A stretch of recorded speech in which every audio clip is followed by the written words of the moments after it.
제단이 세워질 때라고 하는 제목으로 함께 은혜를 나누는데요. 지난 주일 우리가 그 설교를 좀 기억해 본다면 예배와 삶은 떼려야 뗄 수가 없다. 바로 그러한 관계이며 예배의 실패는 곧 삶의 실패다라고 우리가 나누었습니다. 오늘 수요 이 본문은 그 예배를 선택하고 예배가 세워지면 어떤 일이 일어나는지 오늘 본문을 통해서 우리가 함께 은혜 나누기를 원합니다. 이 아브라함의 조카 이 롯이 사는 소돔에 천사들이 도착을 했습니다. 이 소돔에 죄가 가득해서 하나님께서 그 소돔성을 멸하기로 작정을 하신 거죠. 그러나 하나님은 아브라함의 기도를 들으시고 그 조카 롯은 구하기로 결정을 하셨어요. 그래서 천사를 보내셔서 이제 그들을 붙잡아 주시는 거죠. 자, 그런데 이 롯이 천사의 이야기를 듣고도 그곳에서 벗어나기를 지체하였다고 말씀합니다. 소돔이 너무나 아까운 거예요. 분명히 거기 있으면 죽는다고 하는데도 머뭇거리고 있는 겁니다. 어디 롯만 그런가요? 우리 인간은 늘 둘 사이에서 머뭇거리는 겁니다. 딱 하나를 선택하지 못하고 여러 개를 다 붙잡으려고 하는 거예요. 그게 인간의 속성입니다. 오늘 본문에서도 하나를 선택하지 못하고 머뭇거리고 있는 그런 사람들을 우리가 만날 수가 있습니다. 이제 21절 한번 보십시오. 엘리야가 모든 백성에게 가까이 나아가 이르되 너희가 어느 때까지 둘 사이에서 머뭇하려느냐. 여호와가 만일 하나님이면 그를 따르고 바알이 만일 하나님이면 그를 따를지니라 하니 백성이 말 한마디도 대답하지 아니하는지라.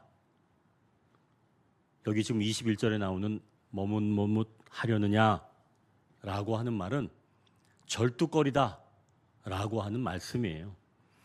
둘 사이에서 이러지도 저러지도 못하는 그런 상황이 꼭 절뚝거리고 있는 모습과 같다. 그게 바로 머뭇하려느냐라고 하는 뜻입니다. 이세벨이 여호와의 선지자를 박해한 것처럼 여호와의 신앙, 바알의 신앙은 양립할 수가 없는 겁니다. 그럼에도 불구하고 이 대다수 백성들은 이 왕실에서 우상 정책을 펴고 또 여호와의 신앙을 누르는 것처럼 보이기 때문에 이 백성들은 여호와의 신앙을 고수하지도 못하고 그렇다고 그것을 거부하지도 못하는 그런 어정쩡한 상태로 이 백성들이 머물러 있는 겁니다. 결국 하나님과 바알을 겸하여 섬기는 그런 미지근한 신앙으로 살고 있는 거죠. 엘리야는 바로 이런 상태에 있는 백성들에게 왜 머뭇하려느냐, 왜 머뭇거리느냐 결단을 촉구하는 겁니다. 자, 그런데 여러분 백성들의 반응을 보십시오. 21절 하반절에 뭐라 그러냐면 말 한마디도 대답하지 아니하는지, 못한다가 아니에요. 아니하는지라예요. 결정을 내리지 못하는 겁니다. 하나님을 붙잡자니 왕실이 걸리고 그렇다고 바알을 붙잡자니 하나님이 걸리는 겁니다. 그래서 차라리 말하지 않는 거예요. 말하지 못한 게 아니라 말하지 않는 겁니다. 여러분, 그럼 이스라엘 백성들은 왜 머뭇거릴까요? 정말 이세벨이 두려워서 그럴까요? 그게 아닙니다. 이건 지금 불신앙 때문에 그런 거예요. 하나님이 정말 매력적인 분이고 그분만이 나를 위하시고 그분만이 나의 전부라는 생각이 없는 겁니다. 머뭇거리는 것은 내가 포기하는 게 아깝다고 느껴지는 거예요. 그래서 둘 중에 하나를 포기하지 못하는 겁니다. 다 갖고 싶은 거예요. 그러나 세상과 하나님은 겸하여 섬길 수가 없는 겁니다. 자, 이제 첫 번째 기도 제목은 머뭇거리지 않게 하옵소서입니다. 머뭇거리지 않게 하옵소서. 늘 두 개 사이를 머뭇거리는 이 상태에서 더 이상 머뭇거리지 않게 하옵소서. 여러분들 이렇게 결정하려고 하면 좀 궁금한 게 생기지 않나요? 내가 정말 잘하는 선택인가? 내가 괜한 걸 버리는 건 아닌가? 여러분 이럴 때는 어떻게 하면 좋을까요? 그럼 지금 이스라엘 백성들이 의지하려고 하는 것들의 실체가 무엇인지 알면 되겠죠. 내가 의지하려는 것의 실체, 그게 드러나면 좋잖아요. 그 실체를 알게 되면 이제 내가 그 의지하려는 것을 버릴 수가 있는 겁니다. 자, 이제 24절을 한번 우리가 같이 읽겠습니다. 24절. 너희는 너희 신의 이름을 부르라. 나는 여호와의 이름을 부르리니 이에 불로 응답하는 신 그가 하나님이니라. 백성이 다 대답하되 그 말이 옳도다 하니라. 이 백성들 말할 수 있는 사람들이죠. 여기서는 얘기했죠. 자, 엘리야가 지금 하나님과 바알 중에 진짜 누가 하나님인지 알아보자고 제의한 겁니다. 그런데 어떻게 알아보는가 했더니 불로 응답하는 신, 그가 하나님이라는 거예요. 뭘로 응답하는 신? 불로 응답하는 신입니다. 자, 이제 방법은 어떻게 하는 거냐면 각각 그쪽에도 송아지 하나, 이쪽에도 송아지 하나를 줘서 이제 그걸 잡고 각을 뜨는 겁니다. 그래서 제단 나무 위에 각 뜬 이 송아지 고기를 올려놓고 그리고 그 제단에 불로 응답하는 신, 그게 곧 하나님이다라고 지금 제안을 한 거죠. 그래서 이제 바알의 제사장들이 먼저 시작을 한 겁니다. 이제 26절을 같이 한번 읽겠습니다. 26절. 그들이 받은 송아지를 가져다가 잡고 아침부터 낮까지 바알의 이름을 불러 이르되 바알이여 우리에게 응답하소서 하나 아무 소리도 없고 아무 응답하는 자도 없으므로 그들이 그 쌓은 제단 주위에서 뛰놀더라. 지금 이제 바알 선지자들이 먼저 시작을 했죠. 송아지를 잡고 아침부터 낮까지 바알의 이름을 부르면서 요청하는데요. 이때 응답이 없었습니다. 그런데 바알의 선지자들은 지금 제사를 드리면서 뛰놀았다는 거예요. 아직은 시간적인 여유가 있으니까 뛰놀았다, 즐겁게 놀았다, 이런 이야기죠. 아침이니까. 자, 이제 점심이 되었습니다. 여전히 응답이 없으니까 이번엔 엘리야가 이 바알 선지자들을 조롱하는 겁니다. 너희 신이 지금 묵상하고 있는지 모르잖아. 아니면 자고 있나? 엘리야가 이렇게 조롱하니까 이 바알의 제사장들이 열받아가지고 낮 정오부터는 여러분 자해를 했다고 합니다. 자해. 스스로 자기의 몸을 해를 가한 거예요. 막 상처를 낸 거죠. 이제 저녁이 되어갑니다. 바알의 제사장들이 애가 타겠죠. 바알의 신은 대답이 없고 이제 그들의 몸에 피가 흐르기 시작합니다.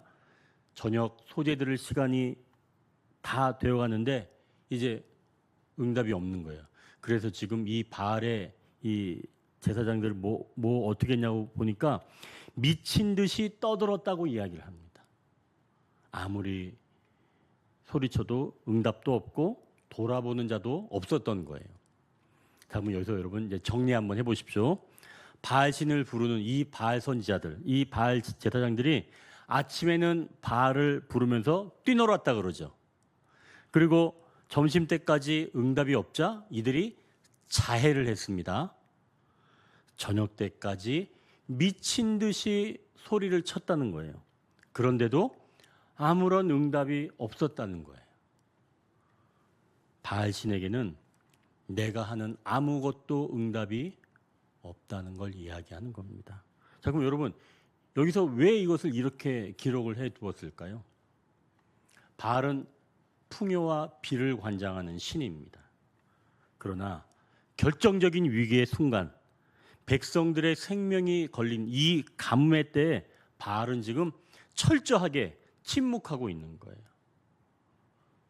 내가 인생을 다 바쳐 부르고 뛰놀고 또 목숨을 걸어도 세상의 우상은 정작 내 영혼이 가장 위급한 그 순간에 아무런 대답, 구원도 주지 못하는 가짜라는 것을 말하는 거죠. 우상의 무능함, 이걸 보여주는 겁니다. 이 바알 종교의 특징은 인간이 먼저 행해서 신을 감동시키는 게 특징입니다. 뛰놀고 그래서 안 되니까 몸을 찢어서 피를 보이는 거죠. 마지막으로 안 되니까 미쳐버리는 겁니다. 내가 이만큼 정성을 바쳤으니까 당신은 응답하십시오. 이런 구조가 있는 거예요.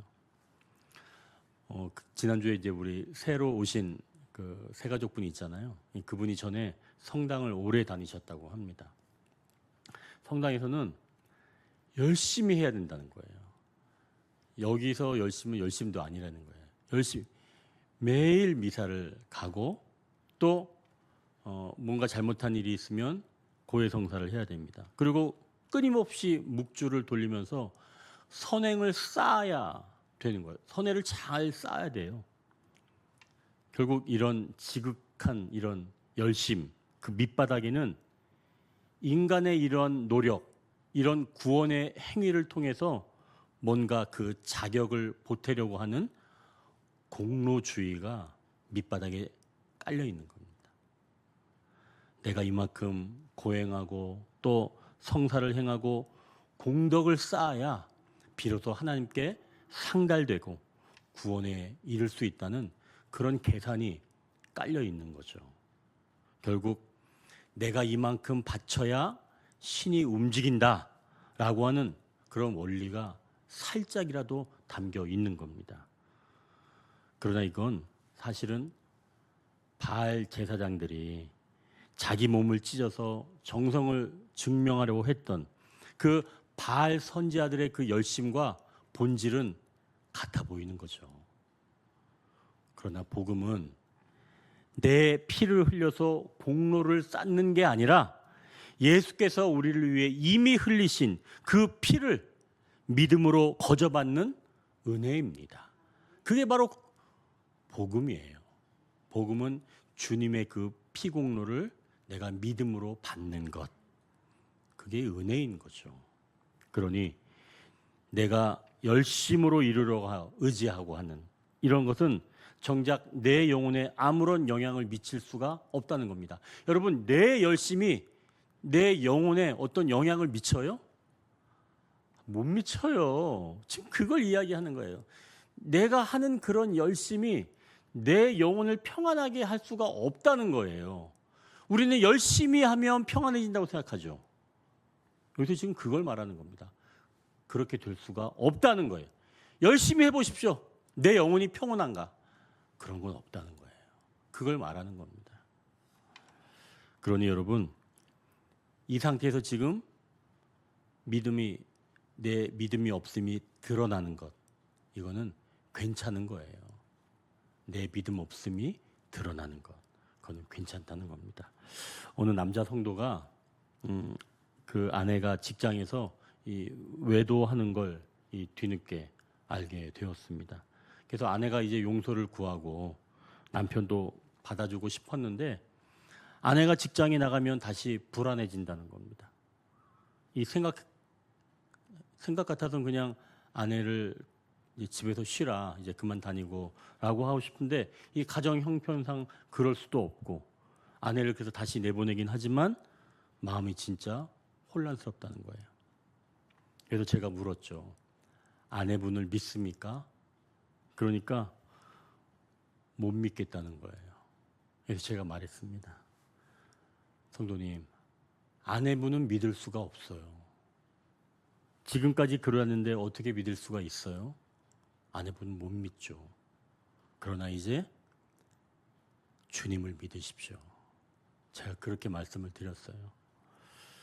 여러분, 아내를 위해 정성을 다했고 좋은 아빠로 최선을 다했습니다. 이 성도는.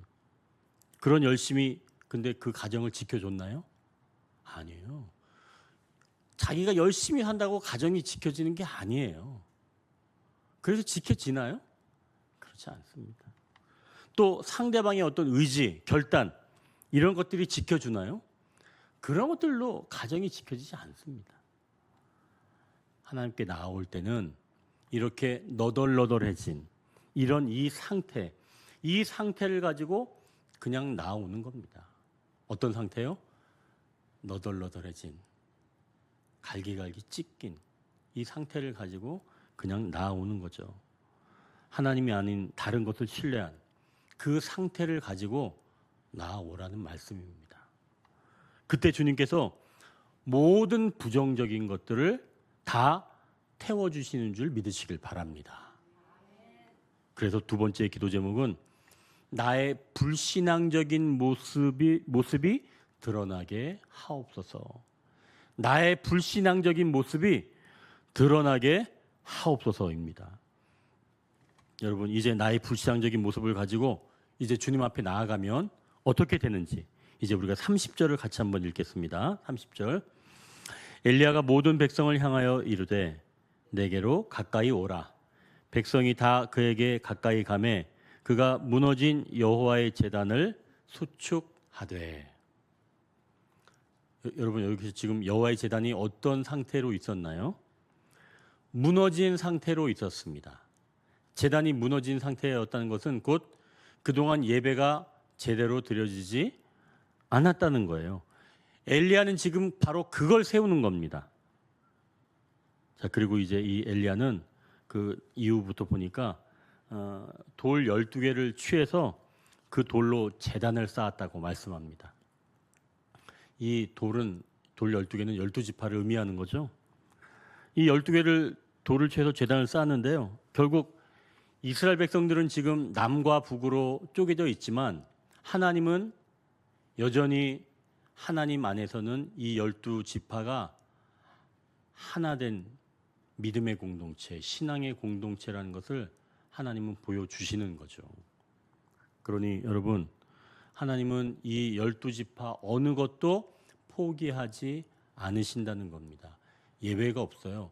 우리의 이 인생, 우리의 삶은 전인적으로 다 하나님께서 책임지시는 겁니다. 우리의 영, 혼, 몸, 하나님은 다 책임져 주시는 거예요. 몸은 너가 죄 지었으니까 지저분하니까 그거 아니에요. 하나님은 12지파를 다 책임져. 어떤 것도 다, 모든 것을 하나님께 향한 속한 모든 것들을 다 채워주신다. 바로 그 말씀이죠. 이게 바로 하나님의 열심을 뜻하는 겁니다. 하나님은 하나님이 택한 모든 것들을 결코 놓치지 아니하신다 라고 하는 겁니다. 자, 그럼 이 하나님의 열심은 과연 어떤 능력을 발휘하시는지 32절부터 보니까 여러분, 이제 제단을 돌아가면서 도랑을 만들었다고 말씀합니다. 그리고 제단에 나무를 버리고 송아지를 각을 떠서 나무 위에 놓고 이제 이 통에다가 통 넷에 물을 채우다가 번제물과 나무에 물을 부은 겁니다. 여러분, 그 당시에 물이 얼마나 귀했어요. 그죠? 내 것을 아낌없이 다 넣은 거죠. 자, 그런데 이걸 3번이나 했다는 겁니다. 그러니까 물 12통을 썼다는 거예요. 가지고 있는 것 다 드렸는 것도 있고 또 그 결과 물이 지금 제단으로 두루 흐르게 되었습니다. 도랑에 물이 가득 차게 되었죠. 자, 그럼 왜 이렇게 했을까요? 아니, 지금 바알 선지자들은 어떻게 했는지 여러분 아까 이야기를 들었죠. 바알 선지자들은 송아지를 각을 떠서 나무 위에 올려놓고 그냥 뛰놀고 자해하고 미쳐서 날뛰었습니다. 그게 다였어요. 그 사람들이 거기다 물을 붓어요? 도랑을 팠어요? 그렇게 안 했죠. 근데 지금 엘리야는 이렇게 한 거예요. 각을 떠서 올리고 거기다 물을 12통이나 붓고 또 도랑까지 만들어서 물이 흘러서 도저히 이제는 인간적인 불로는 이 송아지 뜬 거 번제단을 붙일 수가 없다. 이걸 확인하기 위함입니다. 그러니까 사람의 노력으로는 이 번제단에 불을 붙일 수가 없다는 거예요. 그걸 지금 보여주는 겁니다. 그러니까 뭐 어떤 뭐 요술이나 이런 걸 써서 할 수가 없다는 거예요. 결국 엘리야는 바로 이런 상태를 만드는 거죠.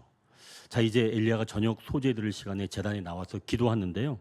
어떻게 기도하는지 한번 보십시오.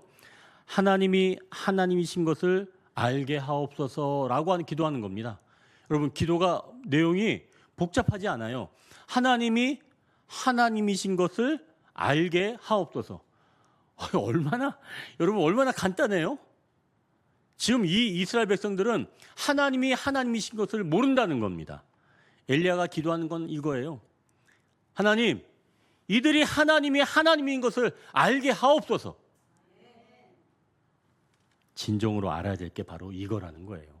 하나님이 하나님이신 것. 하나님은 정확하게 엘리야가 기도하고 나서 바로 여호와의 불을 내렸습니다. 그래서 번제물, 나무, 흙, 도랑의 물까지 핥아버렸다고 말씀합니다. 자, 여기서 이제 우리가 두 가지를 알 수가 있죠.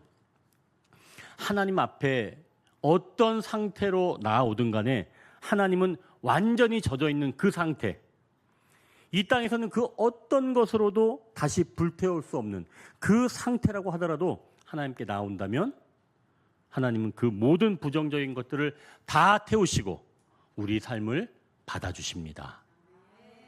너덜너덜해진 그런 마음 상태라고 하더라도 주님께 나온다면 주님은 그 마음을 다시 깨끗한 상태로 새롭게 하시는 줄 믿으시길 바랍니다.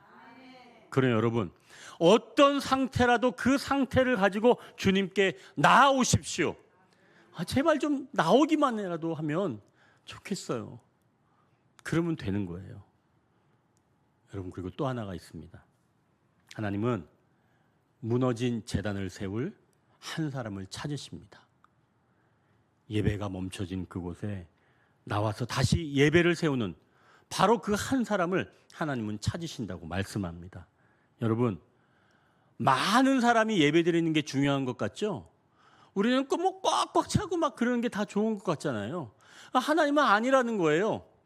영과 진리로 예배하는 바로 그 한 사람, 그 한 사람을 통해서 하나님은 여호와의 불을 내리신다고 말씀합니다. 여러분, 지금 여기 앉아 계신 여러분들의 그 예배의 모습을 통해서 여호와의 불이 내려지는 줄 믿습니다. 하나님은 바로 그러한 한 사람을 찾으신다고 말씀합니다.